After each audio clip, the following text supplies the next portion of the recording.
Hey folks, are you finding your sessions take a while to get going? Well, here are 6 tips to get your session started faster.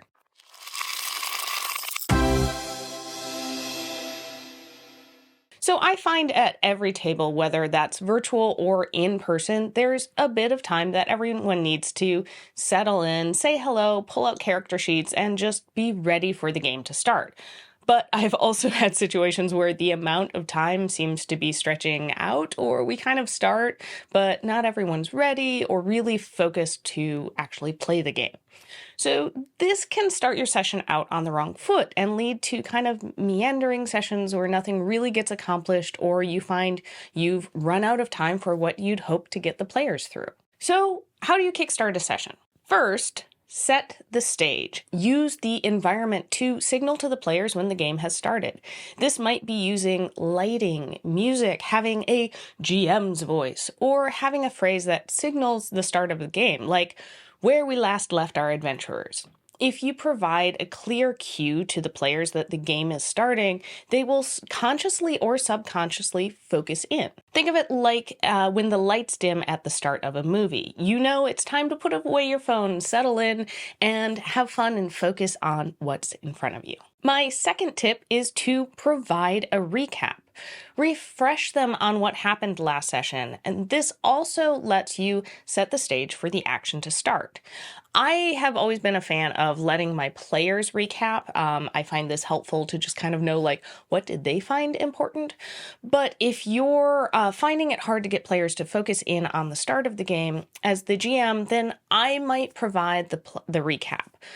This is because a player may focus on some different information that may not be as relevant to the first scene or that specific session. So players might be kind of focused over here. Whereas if you provide the recap, you can focus in, here's the important stuff, here's where we left off, and kind of direct their attention into the start of the game. Before we get to our next tip, I want to take a quick moment to thank all of our patrons, especially Arvi. If you want to become a patron and pick up some cool perks, as well as support us making cool videos for you to watch, you can head on over to patreon.com/rollforinitiative and check out the Patreon perks. My next tip is to describe the world. Even if you are picking up where the action left off last session, providing a description of the environment and NPCs around the players is really going to help. This is going to re-emerge the players in the world of the game.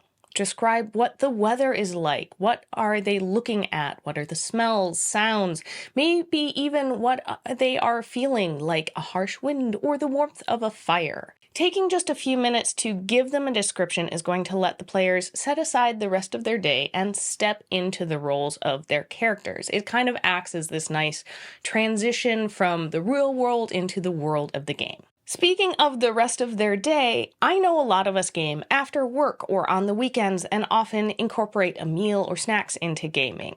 This can be great as it brings people together and can allow more time for gaming. I've done it a number of times, and we've even had kind of themed meals around a special session. However, if you're finding it hard to get people to focus because they're too busy making themselves a plate of food or passing snacks around, you might consider moving that meal or snacks. It could be that you all eat first and then start the game. Or maybe it's just putting the food in another room. Everyone can grab a plate and bring it to the table, and once everyone is sitting down and settled, then you can start. Another option is to start with combat or action. Have the players roll initiative right off the bat and jump into describing the battle. That's certainly going to grab the players' attention. This isn't something I do every session, but it works particularly well if you left off last session with combat kind of about to start. But you can also throw in a situation where the party was traveling and are ambushed, or they've run into one of their arch nemesis on the streets and they challenge one of the NPCs to duel. There are kind of many ways to start with action or combat. But starting with this is going to kind of force your players to engage and make decisions right away. My final tip is make sure you're building in some hangout time. When I've been in online games, we usually have green room time. Well, this is mainly to make sure everyone's equipment is working and we have some time to troubleshoot so we can all start on time. It also allows us for a chance to just catch up a bit. Then we have a set time to start the actual game. You can borrow this for your own personal game, whether it's virtual or in person. I've had similar in-person games, especially for games where we're all eating together first. We'll say, okay, we'll be eating at 10 and start game at 10:30.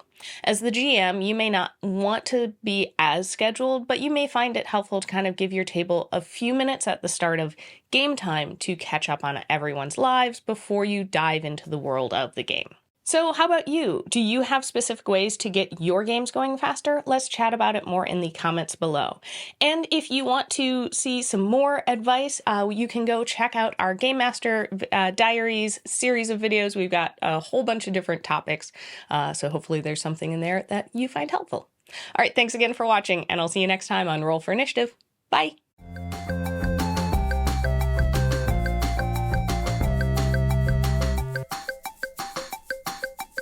Another option is to start with combat or action.